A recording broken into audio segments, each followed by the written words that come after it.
ఆంధ్రప్రదేశ్ రాష్ట్రం మీద లేదా ఆంధ్రప్రదేశ్ రాష్ట్ర ప్రజలపైన చంద్రబాబు గారికి ఎందుకింత పగో నాకు అర్థం కావట్లేదు.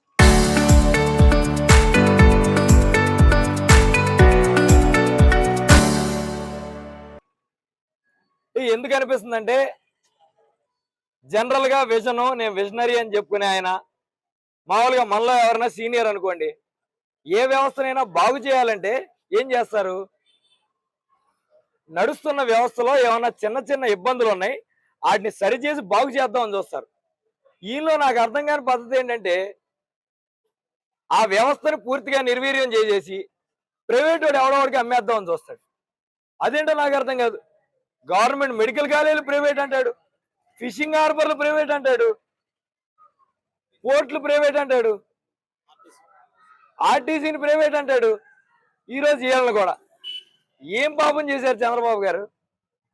నిన్ను నమ్మి జగన్మోహన్ రెడ్డి గారి మీద నువ్వు ఎంత బురద చల్లితే నిజమేనేమో చంద్రబాబు నాయుడు గారు చెప్పేది నిజమేనేమో అని నమ్మి జగన్మోహన్ రెడ్డి గారిని కూడా వద్దనుకుని నీకు ఇంత మద్దతు తెలిపినా వీళ్ళందరూ పొట్టగొడతాం నీకు ఎంతవరకు సమంజసం చంద్రబాబు గారు అని అడుగుతున్నాం.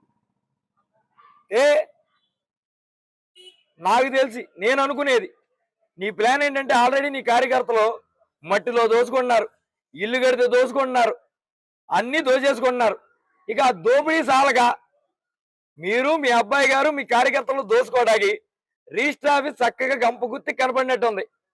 అంటే ప్రైవేట్ వ్యవస్థకి ప్రైవేట్ వాళ్ళకి ఇస్తామని చెప్పి నీ కార్యకర్తల్లోనే ఒకడికి ఇచ్చేసి ఒక్కొక్కడు ఏమైనా తయారవుతారంటే కొంతమంది కార్యకర్తలు మా డేటా వీళ్ళ చేతిలో ఉంటుంది కదా, ఆ డేటాను తీసుకుని బ్లాక్ మెయిల్ చేయడానికి కొంతమంది రెడీ అవుతారు. ఫోన్ కొట్టి నీ డేటా నా దగ్గర ఉంది ఎంత ఇస్తామని బ్లాక్ మెయిల్ కొంతమంది. రిజిస్ట్రేషన్ చేయాలంటే నాకు ఇంత ఇవ్వాలి. ఇక్కడైతే వీళ్ళందరూ ఇక్కడ అలవాటు పడ్డారు కదా, కొత్త వాళ్ళు పెడితే రేటు మారుద్ది, రేటు ఎక్కువ దండుకోవచ్చు, ఇంకెక్కువ కరప్షన్ చేయొచ్చు అనే ఆలోచనతో నువ్వు చేస్తున్నావో ఏంటో నాకు అర్థం కావట్లా. చెప్తున్నా చంద్రబాబు నాయుడు గారు, ఒకళ్ళ ఉసురు ఉట్టి పుణ్యానికి ఒకళ్ళు ఉసురు పెట్టుకుంటే నాకు తెలిసి ఆ ప్రభుత్వం ఎక్కువ కాలం సర్వైవ్ అవ్వదు. ఇక్కడ ఉన్న కూర్చున్నోళ్ళు కాదు, కూర్చున్న వాళ్ళ కుటుంబాల గురించి కూడా ఆలోచించు. ఈరోజు వాళ్ళ ప్రతి కన్నీరు నీకు శాపంలా తగలపోతే చూసుకోండి చంద్రబాబు నాయుడు గారు. ఒకటి మిమ్మల్ని అడుగుతున్నా, ప్రైవేట్ వాడికి ఇచ్చేస్తానన్నావు, ఏంటి మాకు భరోసా అన్నా? మా డేటా వాళ్ళ దగ్గర ఉంటుంది. ఈరోజు ఎంతమంది కూర్చుంటే రిజిస్ట్రేషన్లే టైం పడుతుంది.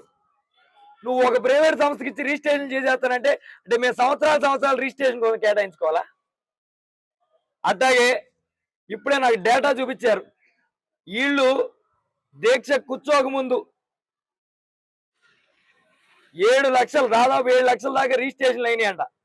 దాదాపు 3,600 కోట్ల బాబాయ్, 3,600 కోట్లు ప్రభుత్వానికి ఆదాయం వచ్చింది సార్ పర్ డే. వీళ్ళు దీక్ష కూర్చున్న కాడి నుంచి మనం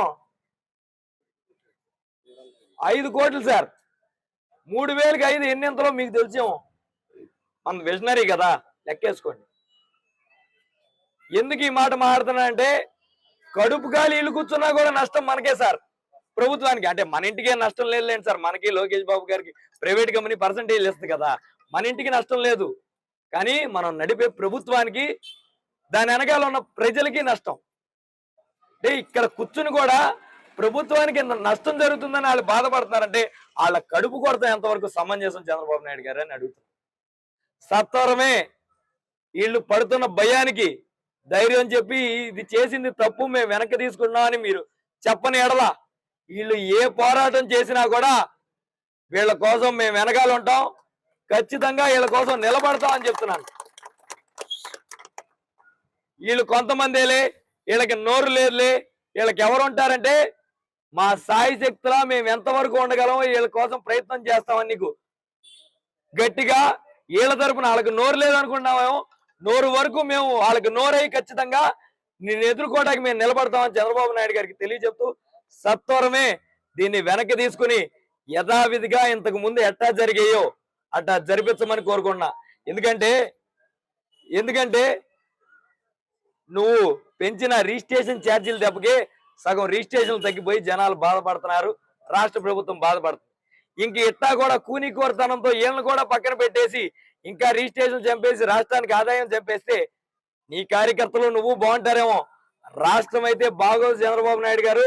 ఆ ఉసురు మాత్రం నీకు తగులుద్దని మాత్రం గుర్తుంచుకోమని చంద్రబాబు నాయుడు గారికి తెలియజెప్తూ, ఖచ్చితంగా జీవో నెంబర్ 369కి 396కి మేము వ్యతిరేకంగా ఉంటున్నాము. అలాగే వీళ్ళు చేసే ఈ పోరుకు కూడా మద్దతుగా ఉంటామని తెలియజేయడానికి ఈ రోజు ఇక్కడికి రావడం జరిగింది. తప్పకుండా ఇక్కడ ఉన్న ప్రతి డాక్యుమెంట్ రైటర్ గారికి, వాళ్ళ కుటుంబ సభ్యులందరికీ మేము తోడుగా ఉంటామని తెలియజేస్తాం.